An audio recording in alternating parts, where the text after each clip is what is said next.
Welcome to the No Love Podcast, where we decrease the mom's divorce rate today by teaching singles and couples alike how to experience love on purpose and not by chance. I'm your host, Edward L. Fairley, accompanied by my wonderful, lovely co-host, Michelle Larkin. Michelle, say hi to the people. What's up? It's Thursday. No love day. What's up? I'm totally your hype man. Hype man in the house. Well, we are early today, and because we got stuff to do. We got so much to do on both ends. Michelle and I, No Love is giving me no sleep since the launch of the app. We'll talk more about that later, but for now, Michelle, what you got going on? Oh my gosh, life is amazing. Changing careers, preparing my own podcast, which is in the incubator with some team help. So look forward to that coming, and just grateful.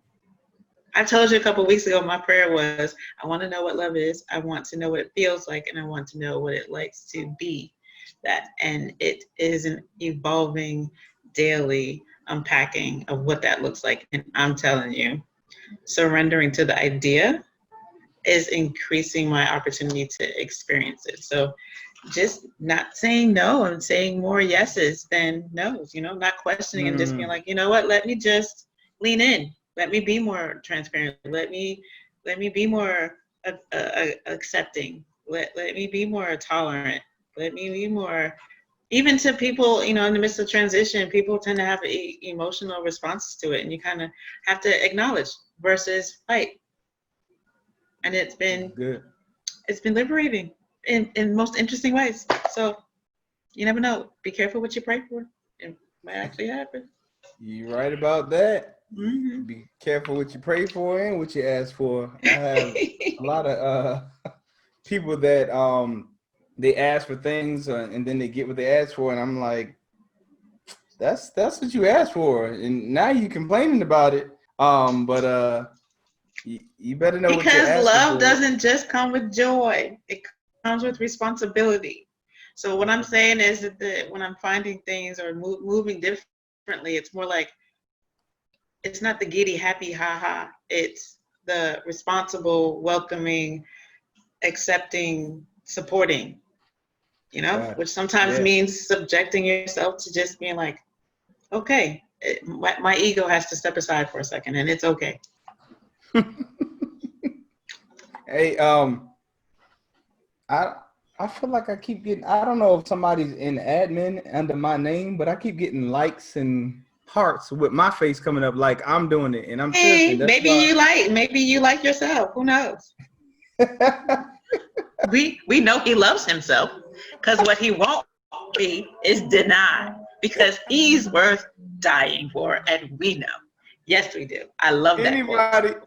Anybody who missed our last show, she's apparently been looping the show. Sure have. Replay, 100%. On our last heavy lifting show. Sorry for the bye week. Last week, it wasn't us. We literally took the entire show time to actually try to get us started. So, and it just didn't work. Facebook was like, you all are not living this week. And to be perfectly honest with you, what you'll find in the show, yet last week's show was something to minister to me, which is going to have to minister to me this week. So before I get into the topic and allow y'all to see what it is that I'm talking about, I'll share what's going on with No Love. One, we're almost at 100 downloads actually right now. So that's pretty cool. NoLoveInc.com. We have not been doing any kind of marketing or advertising at all. So everything that's happening is organic or you all. And speaking of that, I just wanted to kind of share, because I've been getting a lot of feedback, a lot of frustrating feedback. I literally have been receiving gifts of people flipping over tables with board games on it, showing the frustration that they're getting from the simulation. So I just want to help you all with that process. So as far as the app is concerned, it's easy to get frustrated because you're looking at a simulation of a board with dice and moving pieces. So in your mind, it's a game, and this is not a game. Matter of fact, prior to me naming my company No Love, I was already creating this simulation, and I was going to call it Not a Game. That was literally the name that I was going to call the actual war game, because it's not a game. So conceptually, I understand you're getting frustrated, but let me help you understand what you're getting frustrated with, and then hopefully assist in transitioning your thought process on the approach of the actual app or simulation. So one, what you're getting frustrated with is because you're looking at it as a game, as opposed to simulation, and in your mind, you're trying to win.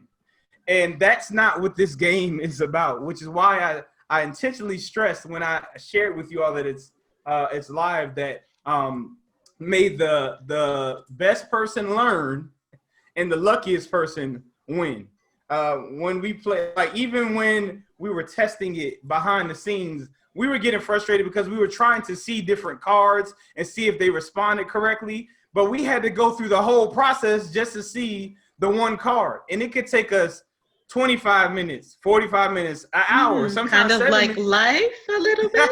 Exactly. So conceptually, if you're getting frustrated, I do want you to be mindful of trying to find yourself in the actual cards and the experiences, and not necessarily trying to win the game, because your frustration is coming from trying to win the game. I understand that it showed that you were on 25 dates. You went back to single however many times. It's only been 3 years, but I want you to be mindful of people going through that same mess that you're frustrated about for 20 minutes to 30 minutes to 45 minutes. They're going through it 20 months, 25 years, 30 years. And if you can't take the time to condense those years to learn indirectly how to get past or prevent those things from happening for those months and years, you're not going to be able to last in the real world when you're trying to actually find the no love that we're trying to teach here. So it's a simulation to allow for you to fail at relationships indirectly and learn from the failures that you would have made within a condensed time frame on the game. So or the simulation. So go through the simulation so that you can indirectly learn. If you've given up on the simulation, I can almost guarantee you haven't noticed that there's purple cards. People are like, what are the purple cards?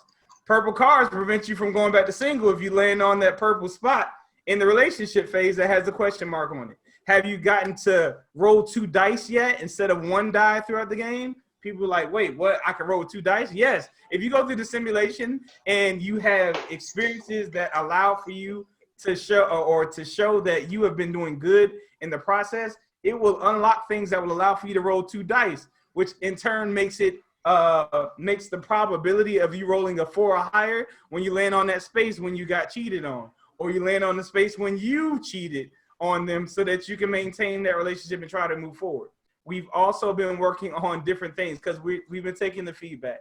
So we are working on adding a flip the table button. So when you get frustrated with the game, you can literally flip the table and see the dice and the cards and stuff flying just to relieve you of that frustration. We're also working on giving you the ability to purchase like points, to where, like, say you cheated, and instead of you going back to single, you can relieve yourself of the points by getting counseling or taking self-improvement courses or something like that to maintain the integrity of the game, but also allow for you to get more control of your experience so that you can get closer to winning the game, which is what I know you all are getting frustrated about, and seeing what the end looks like.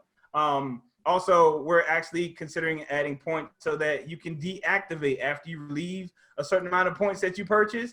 You can deactivate the actual the cheating landing spot, to where you don't have to worry about going back to single, at least for cheating. Again, giving you more control over the game, but not taking away the integrity of what it is that we built. So something like wisdom, maybe, kind of. Most certainly wisdom yeah. in life. And then you'll be able to relieve points. So when it tells you that you're going to go back to single, you can relieve your points to pay for additional counseling, so that you're learning that, okay, this is something that I can do in real life that is aligned with the game. But for now, you're just going to have to go through the process. But please don't give up on the process because it's getting frustrated.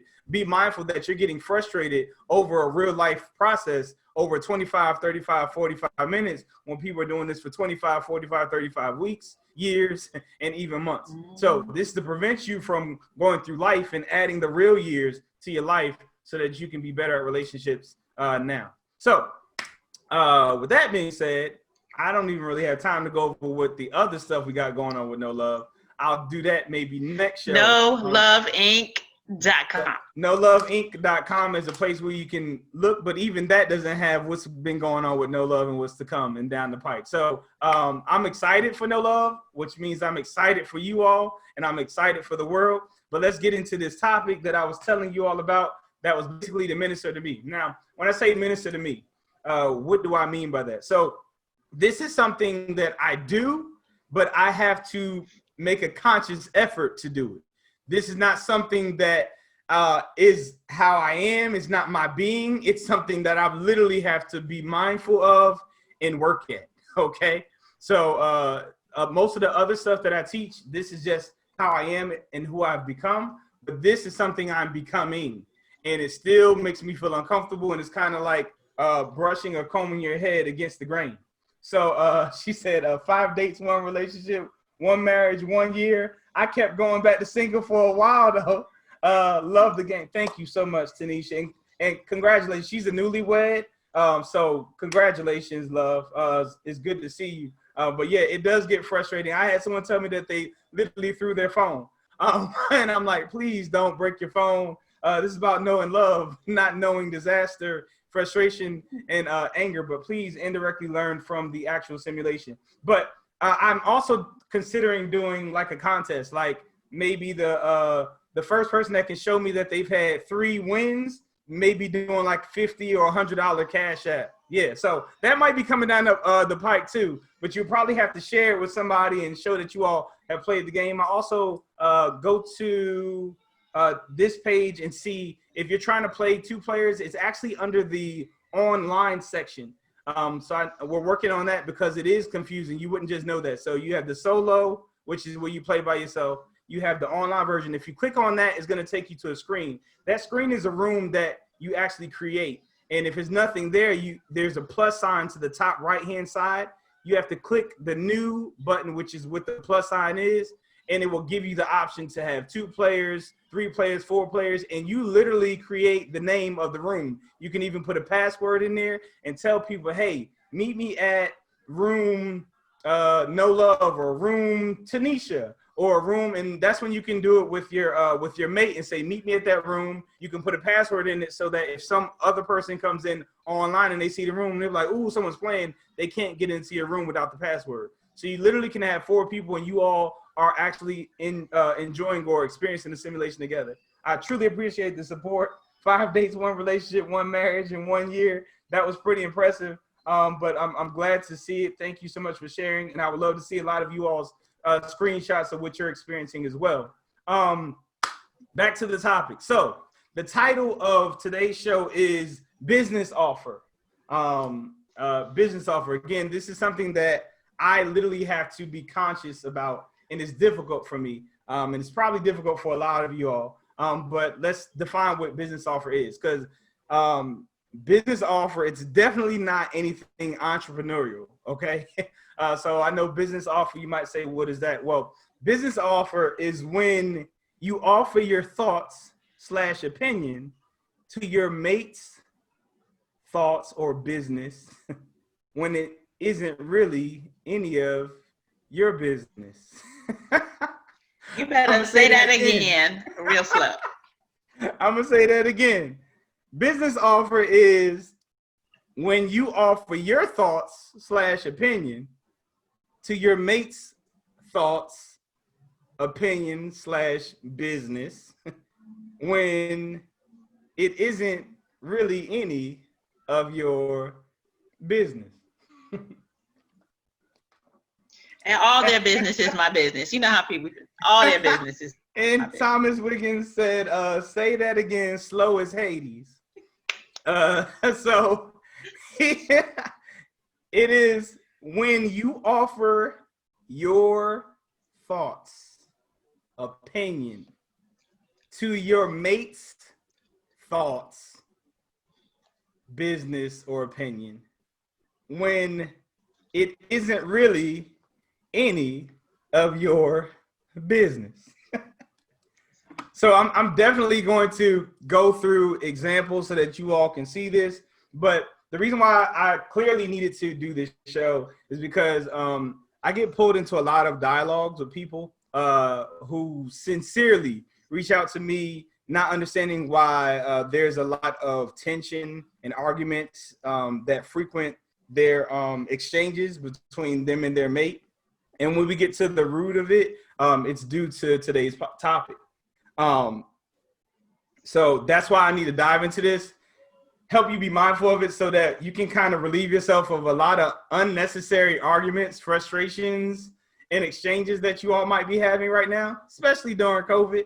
Because this is again, we're spending a lot of time with one another. So there's a lot of pet peeves that might be triggered.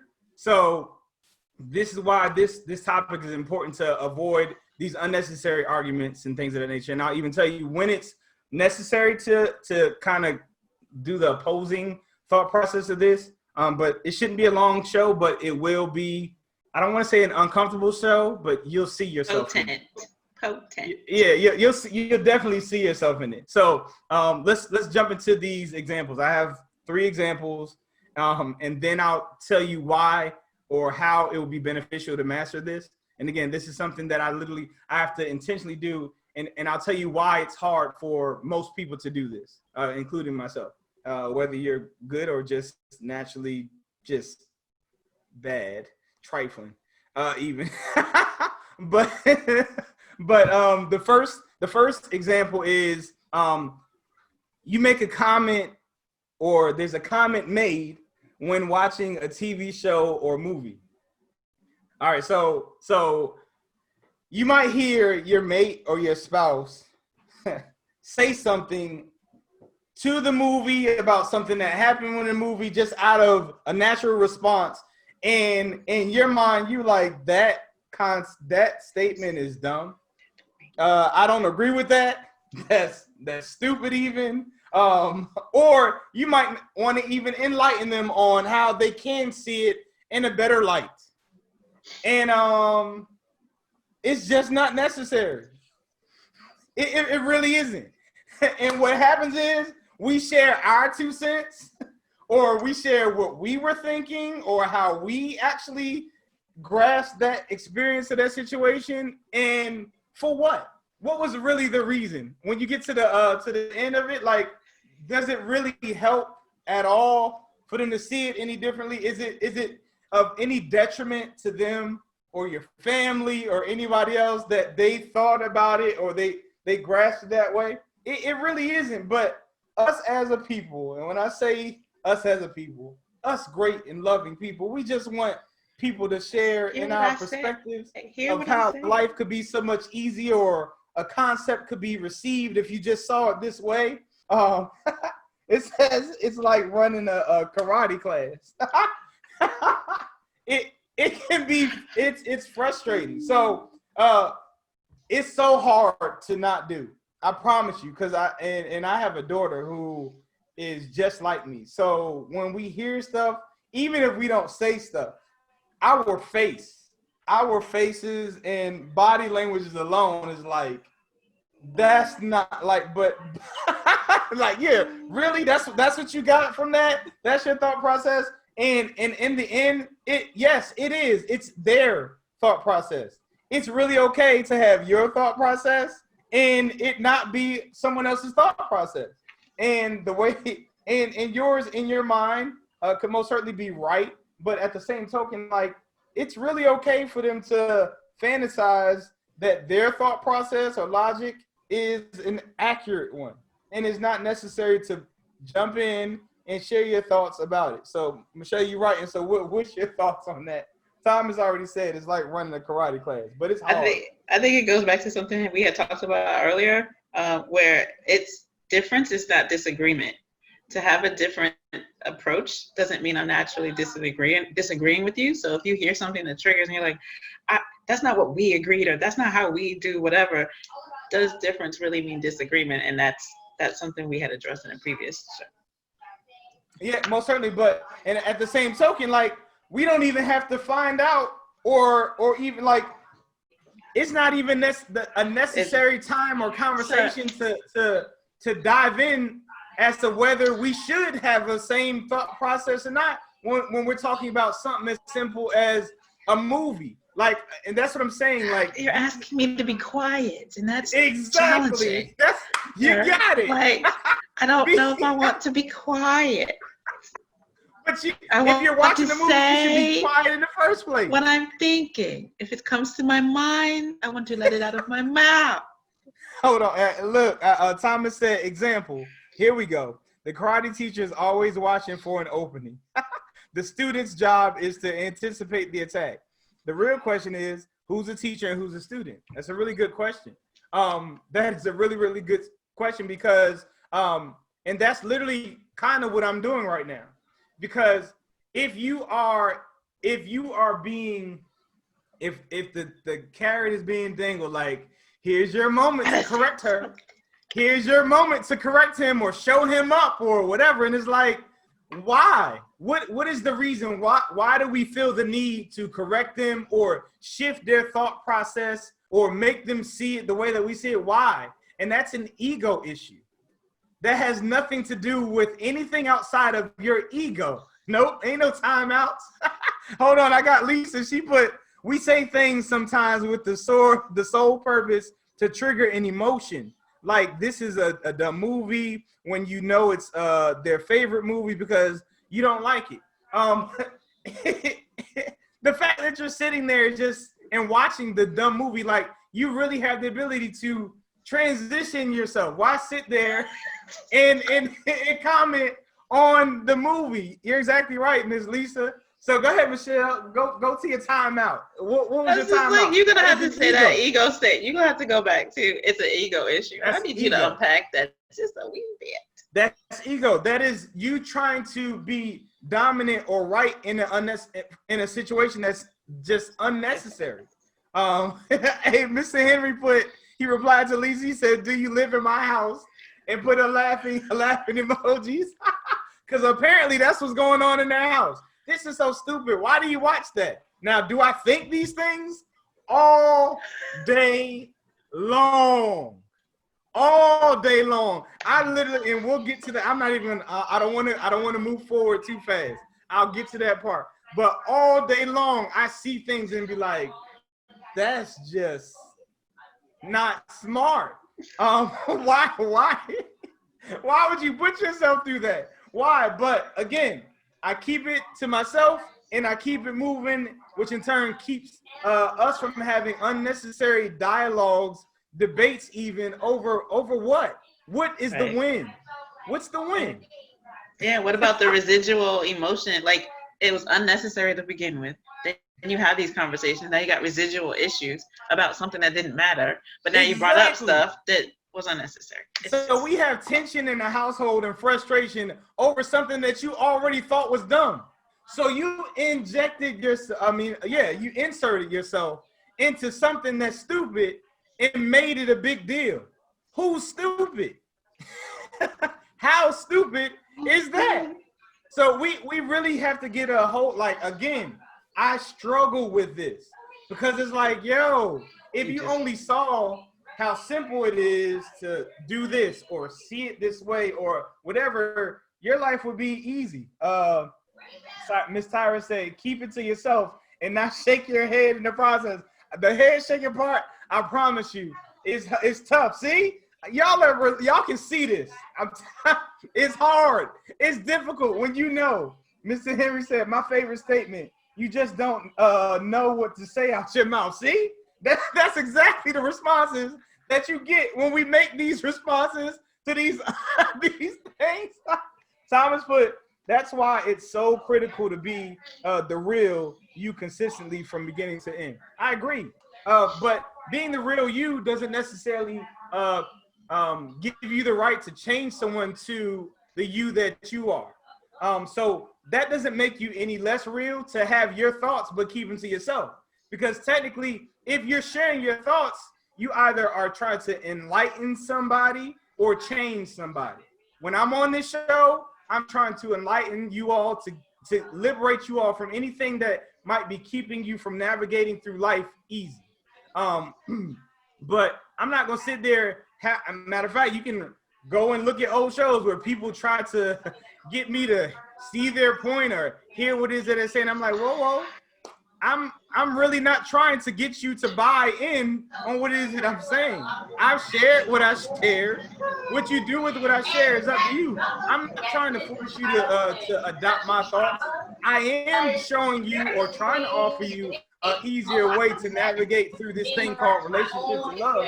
You can either adopt it or you can keep on struggling. I'm okay with it either way, no matter how you put it. That I have learned, say it in my mind, not out loud. That's good, which in turn is gonna make your face frown up though. But I say the same thing. Like in my mind, all day I'm like, wow. That's not her strength. that's not her strength. And I move on. Are you saying it's okay to keep your commentary, right? Your editorializing to yourself and just hold it. Like it doesn't have to have life in order for it to be accurate. You don't have to share everything you know. Matter of fact, this is what I'm gonna do. Yeah, and audio is distorted. I don't know if you have background stuff going on, but I can hear background. Is it a TV on or something? Yes, I think so. Oh, hold on. I'm mute. All right. So go ahead.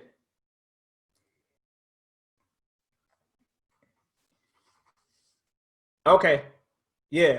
So what I was actually gonna hold this thought to later. Yeah, it is background noise. She found it and she's working on it right now. You're welcome, Mr. Wiggins. We appreciate the fact that you're trying to hear.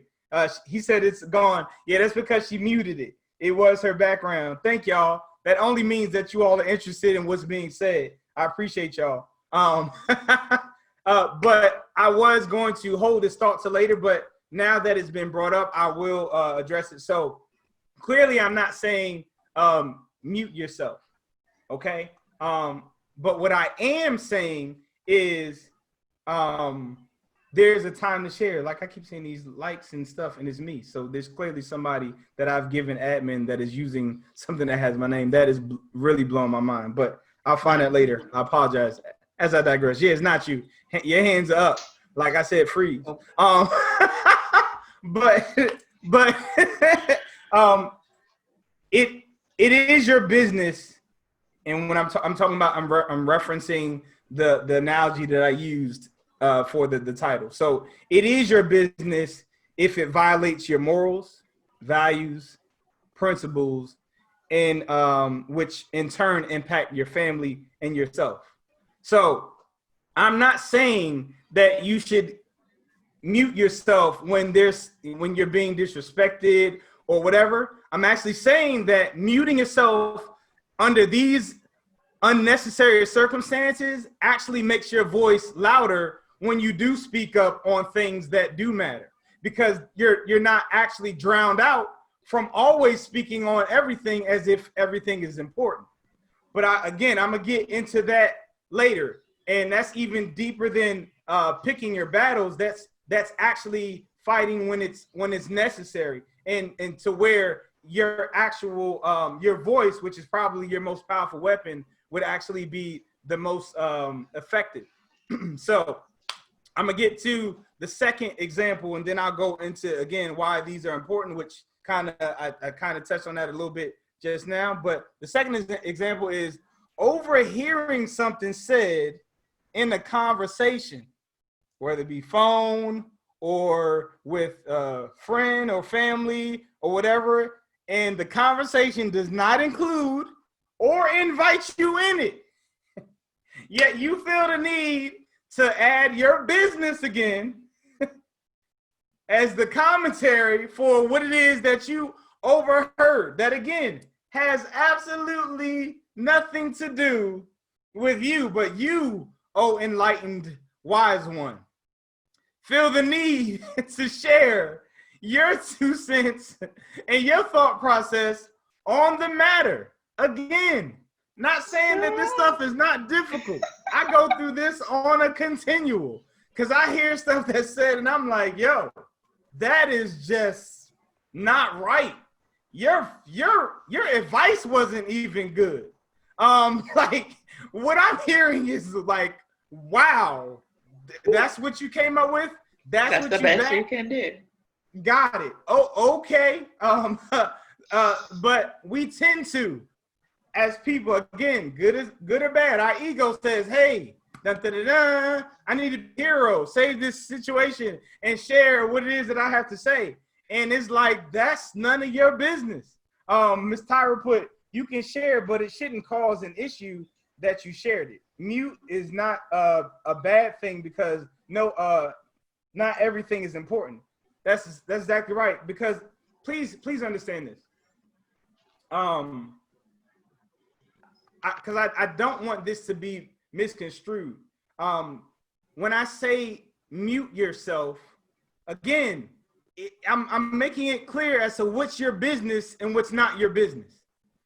If it's not involving you, again, it's called business offer. You're offering your business when it was not asked to be added to their business. You're just overhearing stuff. You hear them saying it, and it actually has absolutely nothing to do with you. It doesn't even impact or hurt your household. It doesn't hurt your relationship. It doesn't even necessarily hurt them in a manner that is detrimental. Now, it might make life a little harder for them, but unfortunately, as a grown person, sometimes they're going to have to learn that on their own. I mean, you're not their parent.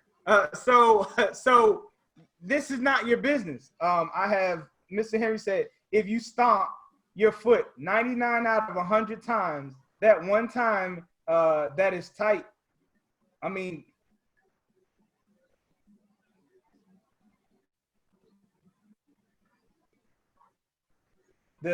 I think he's saying the one time that it's time to speak on it, no one hears you. So it's kind of like the boy that cries wolf. If everything is important, nothing is important. So your voice will begin to just it'll dilute itself. Mr. LeRae, good to see you, man. We got to catch up. It says overhearing a conversation is not an invite for your input or analysis. Preach, Doc. We do this all the time, and again, it's an ego thing, and you feel like, yo, I gotta put in, but no, you don't. That's not your business, and all you're doing is bringing someone else's business as a frustration to your actual business, which is your relationship. And it's like, that's their relationship. If that is jacked up, they need to work that mess out. That's not your business. And when we try to jump in and share, so we have gone from movies to real life relationships that they have outside of you, but you're overhearing because you're in a relationship with them, so you're close. But again, that's not your business. Michelle, I see you right now, so what you thinking? A couple things. And one is that it goes to intentional conversation. Like what is your intent? Like, and being judicious with your words, of course, but it's like, what are you trying to stir up something, or are you trying to get somebody to a better place? Why your motives are important as to why you're engaging in that conversation. And the other thing is that sometimes we have a God complex, right? We think we're omnipotent, we know everything, and because we have a God complex, and we feel like we need to get in there and orchestrate because it's around me, so I must need to have something to say about it. No. Just no. Let me just say, as a recovering control freak, releasing the need to have something to say about everything has created so much space in my life. So much mental space. It's just a good thing. It's good. I like it. I don't have to say anything. Mr. Henry says, sorry for the horrible texting, fat thumbs. I cannot. I can't. I can't. I almost lost my water when I first read that. But no, it's okay. I put on my decoder ring, and I made it work.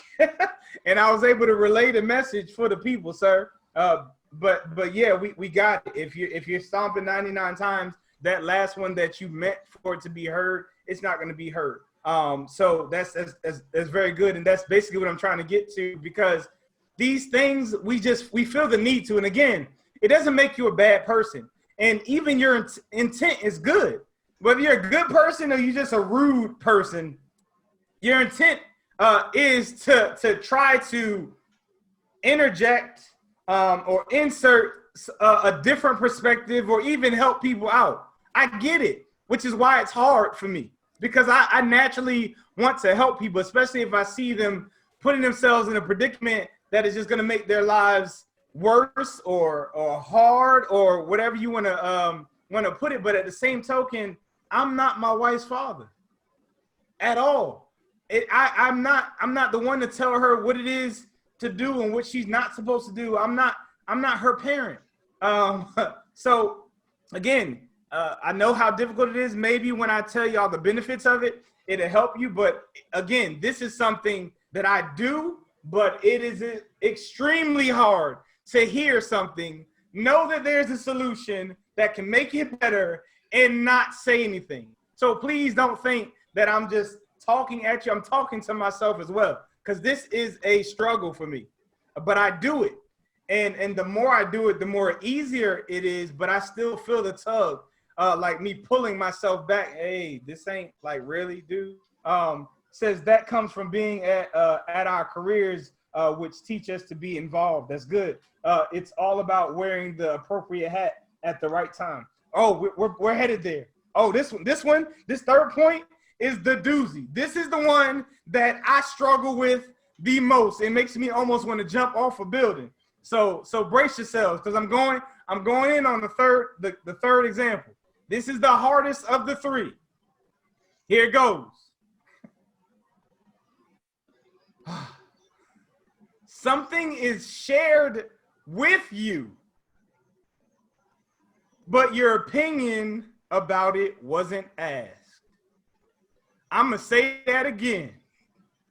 Something is shared by your mate with you, but your opinion about it wasn't asked.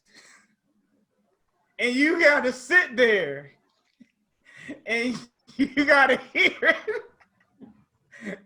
He said, no, it's going from being a general to a soldier.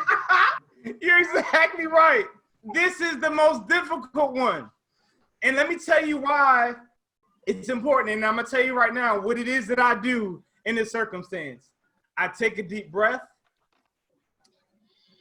swallow my thoughts, and I ask a question. And the question is, are you sharing to share, or do you want my opinion? And I shut up and I wait to hear and see what it is that she wants.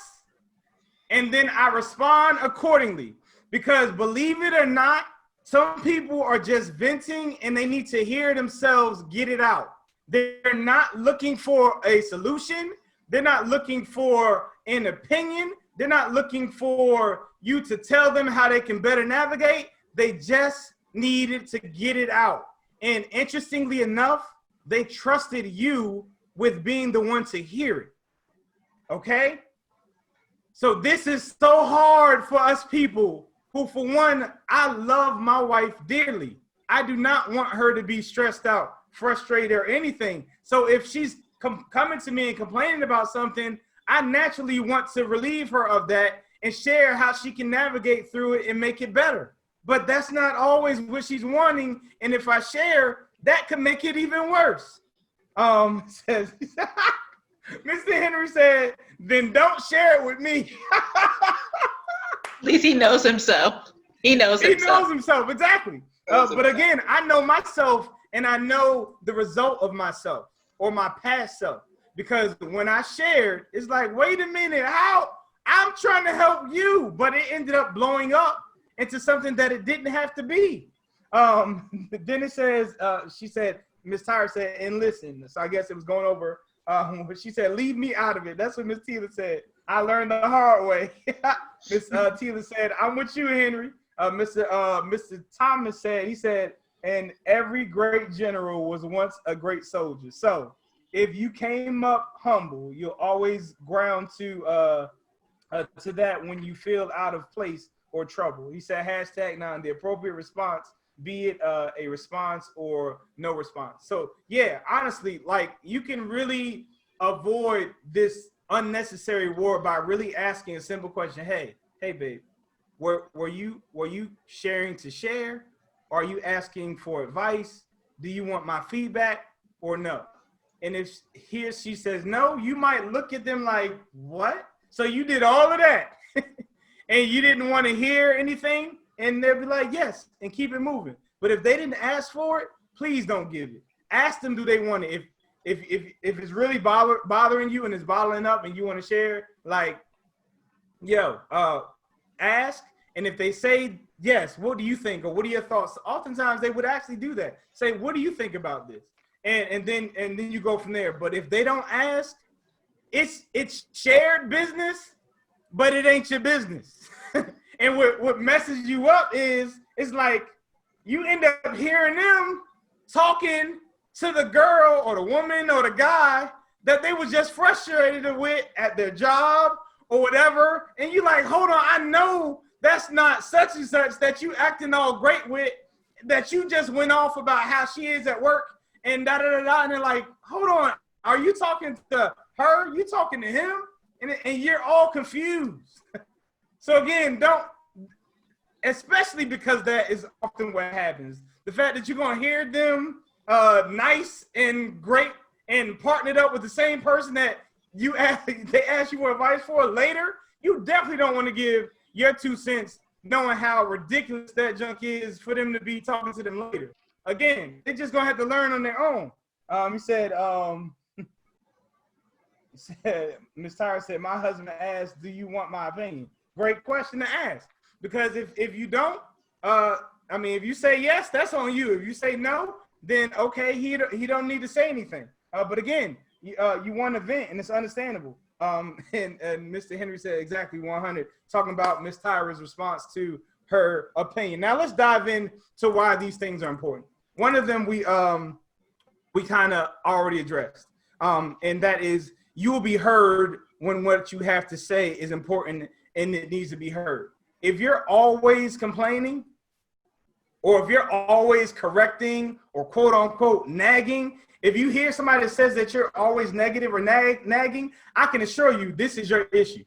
If you hear your wife saying you're so negative, if you hear your husband saying that you're so negative, or your boyfriend saying you're so negative, or your girlfriend saying that you're so negative, I can assure you, you're probably thinking, well, what am I negative about? What do I complain about? I can assure you it's these little things that they're talking about. How you're trying to change their thought process about how they actually concluded the show to be. How you're trying to change their thought process on how they should clean it up or fix it this way or put this up or whatever. Instead of you just minding your business, you're offering your business and it ain't got nothing to do with you. They're doing it. They might not be doing it the way that you want them to do it, but if that's the case, then you do it. So don't complain about them doing it or suggest this or you thought about doing this, but did you think about doing it yourself? That's something like that blows my mind. Like my kids, my son, he might say, Dad, I need help with this. And if it's something that I finally say, okay, I've seen him try it enough, I'll help. Then you try to help and they come and try to tell you how to work it. Like, wait a minute, hold on. Do you need the help or do you got it? Because if you got it and you can tell me how to do it, I don't need to be here. So conceptually, that's the same thing, but I can't stress to you, like, you want to be heard. We need our voices heard. But if our voices are always heard, they'll never be heard. If we're always complaining about stuff, we're always talking about stuff, we're always trying to insert our thoughts and our point of views in stuff, when it's really necessary for our thoughts to be heard, they're not going to be heard. And that's one thing that I've noticed in my household. When I say something, when I address something, it's like, oh, he's serious, because he very rarely says anything about stuff like this.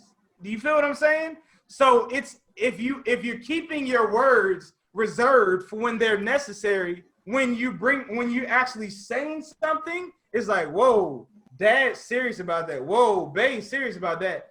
They're not even going to try to go back and forth with you, because you're not always nagging. So clearly, if this is what made you speak up, this is serious. You don't have to yell. Matter of fact, that's a good example. If your thought process is, they don't hear me until I start yelling, that means you're talking too much. If it takes for you to have to yell for them to actually get it, or you to get a response from your children, from your man, from whatever, it should never take for you to yell for you to get any kind of response. If you're yelling, it's because you've been talking too much. If it takes, because I know people that say it, it's not until I cuss them out that I get him to do something. It's not until I cuss her out and that I get him. And it's like, yeah, because you talk too much, because you're always nagging about everything. So it takes for you to go that far for just normal words to be received. Mr. Thomas said, okay, now you're talking about knowing your woman, and that's all about timing, and men get cocky when we get involved, and we're right. But we were right that one time, which makes us believe we can jump in at any time. Same stuff that happens at work. Laugh out loud. Great one, M&E. Matter of fact, that's a the whole man and woman thing. I'm not going to address that, but conceptually, I definitely get what it is that you're saying, and you saying that we get cocky when we're right, and that's true. But this is my philosophy, and I teach it to my kids all the time, and especially the ones that I mentor. If I come to you and I tell you that 4 plus 4 is 19, and you're like, no, it's not. And I'm like, yes, it is. 4 plus 4 is 19. And you sit there and you argue with me about 4 plus 4 is not 19, because you know it's 8. Does it change whether it's right or wrong, or whether you're right or wrong? See, this is why I stress understanding and loving yourself.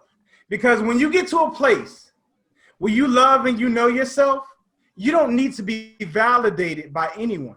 And this is actually what I mean by the ego thing in the struggle. And because I don't need anyone to validate truth, and I know what it is, I don't have to get you to buy in on it. I can just know that 4 plus 4 is 8, consider you a brick in my head, and move on. I've shared with you some information. What you do with it, that's up to you, but I am not going to spend energy on someone that is clearly already in their mind concluded that something that is false is not true. I mean, it's truth. I'm not doing it. It is okay, and it's even more powerful to just know and understand without people agreeing that something is true. I'm not going to sit there and argue with you, because if you argue with the fool about something being right, the person on the outside looking at you can't tell who the fool is. And I refuse to be or leave anyone confused as to whether I'm the fool or not, because I sit there and waste my time trying to get you to see something that is true. Sorry.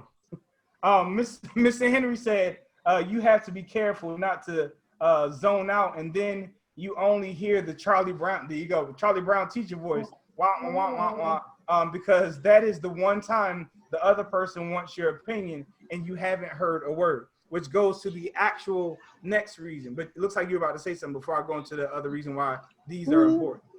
No, I mean, I feel like there is power in holding back and not feeling like you have to justify and fight and prove everything.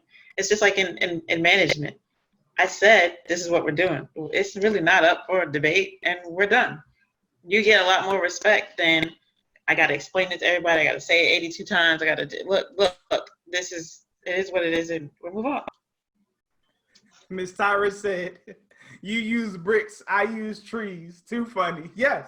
Some people in my mind, I literally say, wow, that's a brick. Like, that's my way of saying, Eddie, are you really gonna sit there and argue with the brick? Would you argue with the wall about truth? Like, no, that doesn't make logical sense. You've literally broken it down in the simplest form. If they can't get it, then that's what. And in business, I literally, because I'm a teacher, sometimes I do get passionate enough to where I'm like, no, I want you to understand this. I want you to understand the billing, or I want you to understand this. And then it's like, hold on.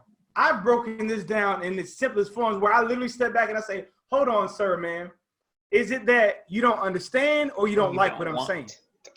And they literally say, well, I don't like what you're saying. Okay, well, then I'm sorry that you don't like what I'm saying, but this is what it is, and we're going to have to move forward. But I'm sitting here thinking that you're not understanding it, so I'm trying to break it down. That's not going to happen anymore. Now that I'm clear on where we are and you just don't like it, we're just going to have to agree to disagree. You're going to have to leave upset because this situation, this circumstance, it's not going to change.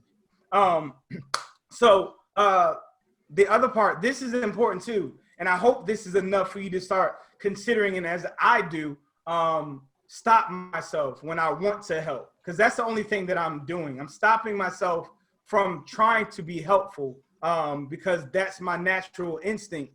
But ultimately, be mindful that to do this, and if you succeed at it, they'll start telling you more stuff that's going on with them. A lot of you all have a situation where your wife or your man ain't telling you nothing, and you don't realize it's because of this. It's the equivalent of your child sharing some information with you and you blowing up, and because of the way that you responded to it, even though it frustrated you or it scared you, which caused you to respond, they're no longer sharing with you. You've blown an opportunity to have intimacy with your child or your spouse. So now they're going to someone else that is receptive to what it is that they have to say. Now they're either keeping it to themselves and they're isolated in their thoughts and their views, and now you know nothing about their thought process. At least when they're sharing, you understand them more because you know how they're thinking. But if they're not saying anything at all to you, you don't know anything, and you don't even know, you lack intimacy with your mate. At least now you're learning, okay, well, this is how she processes this, and even it allows for you to know how to approach them now that you know how they're thinking.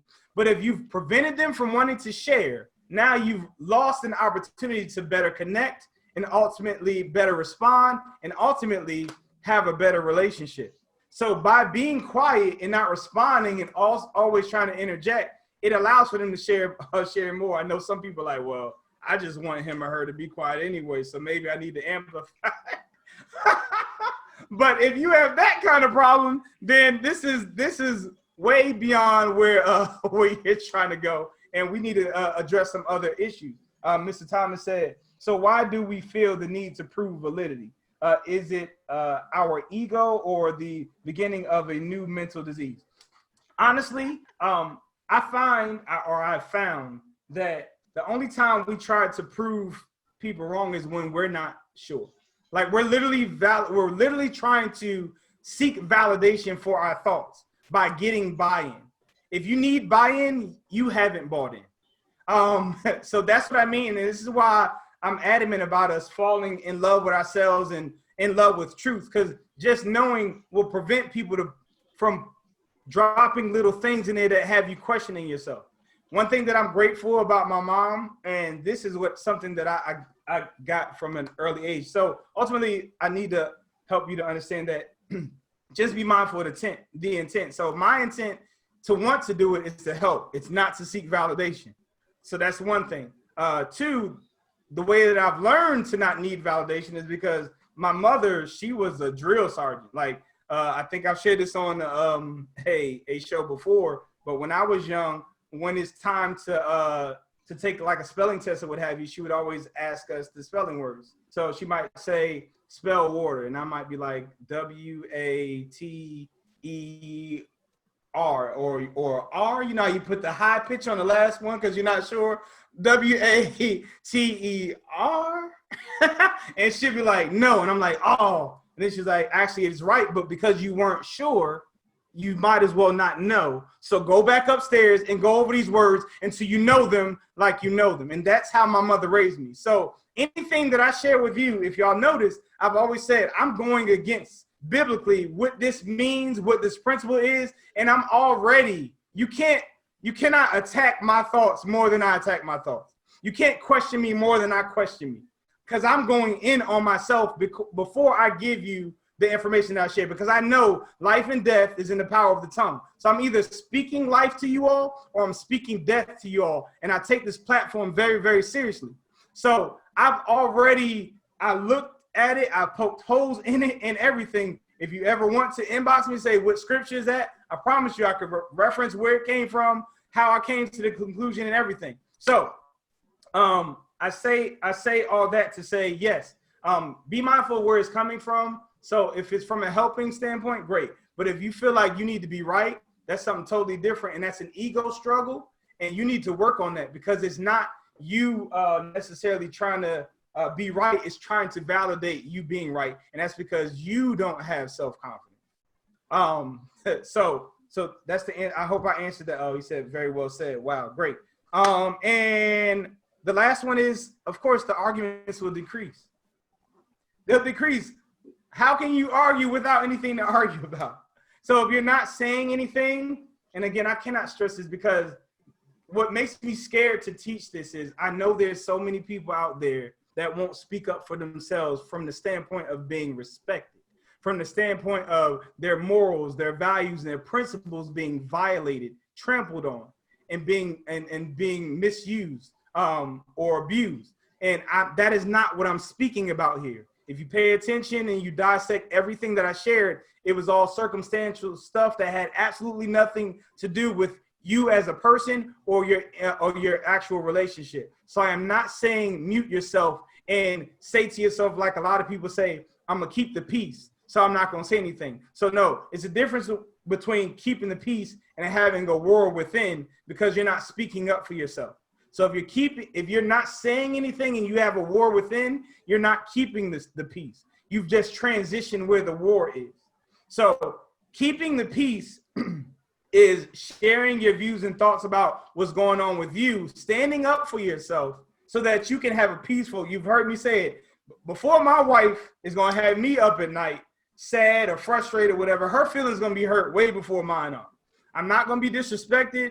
I'm not going to be mistreated. I'm not going to be anything. I'm speaking up to that. So if that happens and I speak up, it's going to be heard, because I'm not speaking about a whole bunch of nonsense and feeling like I have to go rah, rah and yell about stuff that has absolutely no value to it. So I'm saying, make sure that if you are speaking up, if you are speaking to things that your spouse or your mate have said or done, it's stuff that literally can impact your relationship with yourself, your children, or you two as a whole. But if they're saying stuff that's just off and they need to learn from it within their own other relationships, let those relationships burn. Don't burn yours trying to save somebody else's. Now, especially if you have not been asked to do so. Michelle, you got anything? I think I'm taken away from this to let your mate have their own thoughts. Let them really speak respectively, but let them have a life of their own.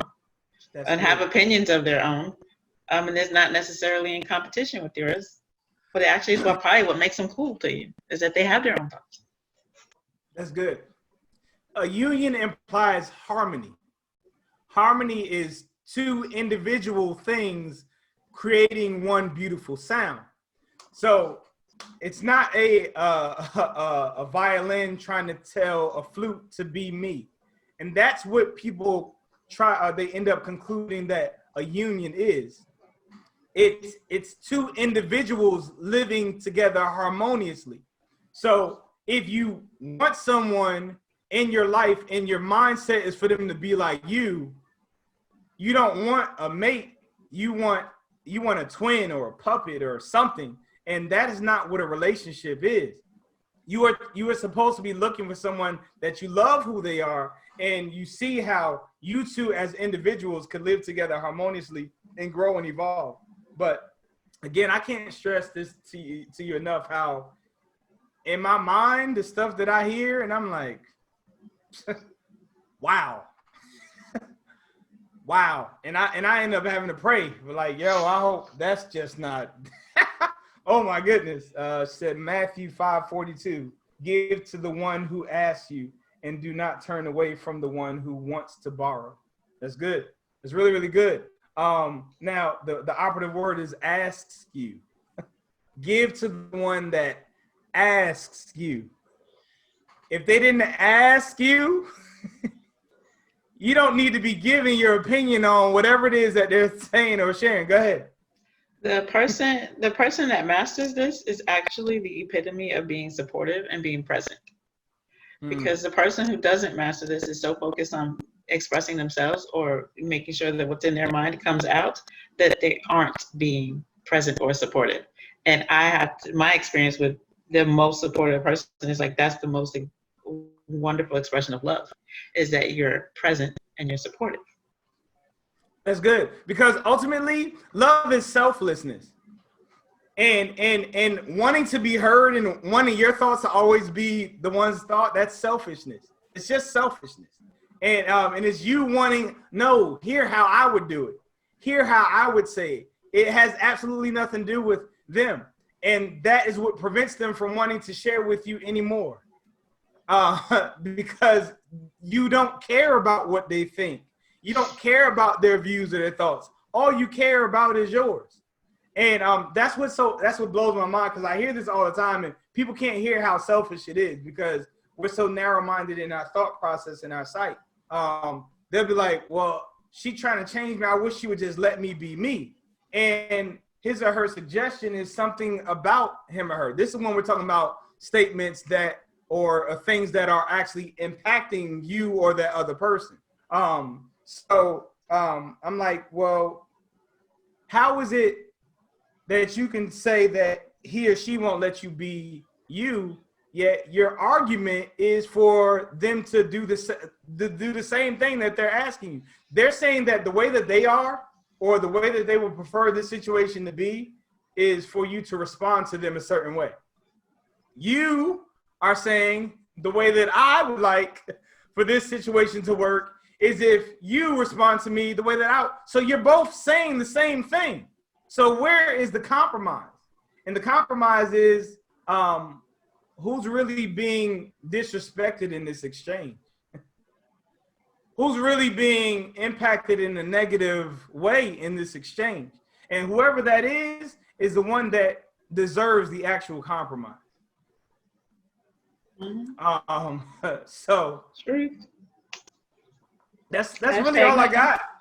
I don't want to hold y'all. I hope I made it clear. This is not for those of you who are being abused or disrespected to be silent. Please do not miss the message. This is for people to be intentional about your words and what you use them for, so that when it's time for you to use them, that they will be heard. So this is to empower your voice, not to actually restrict it or to mute it or whatever. It's to give it strength, because if you're using it for everything, then it's valuable for nothing. Amen. With that being said, amen. I love y'all. Till we meet again, I will be looking for y'all next week. Hopefully technology or life allows for us to do so. But I appreciate y'all. Please keep at the No Love app. Play it amongst each other. I see a lot of you all who frequent here. Y'all can share actual groups. I actually plan on, Michelle and I are talking about doing an actual live where we do the simulation on on a live, probably on a Saturday or something. And we'll probably choose 2 people that will give you the actual password to join us on the actual group. And we can go through it and we can indirectly show how you should be navigating through the simulation so that you don't get as frustrated as y'all. Love you too, Thomas. We appreciate you. Be easy. We'll be chopping it up. And my actual, I use my stuff every night. My beard is growing in thicker. Thank you. We'll be talking about your products more. That's another thing too. If you got a business and stuff if you're doing your entrepreneurial thing, being as though we put this business offer, let me know. I would love to shout out your business. I understand the struggles and the frustrations that come with business. If I, and by any means, shine light on what you have going on with my platform, let me know. There's no charge for that. Again, my words, I'm using it in a place where people are receptive to it. I can share your message and what you have going on with the world. So again, till we meet again, love y'all. Y'all be safe. Peace.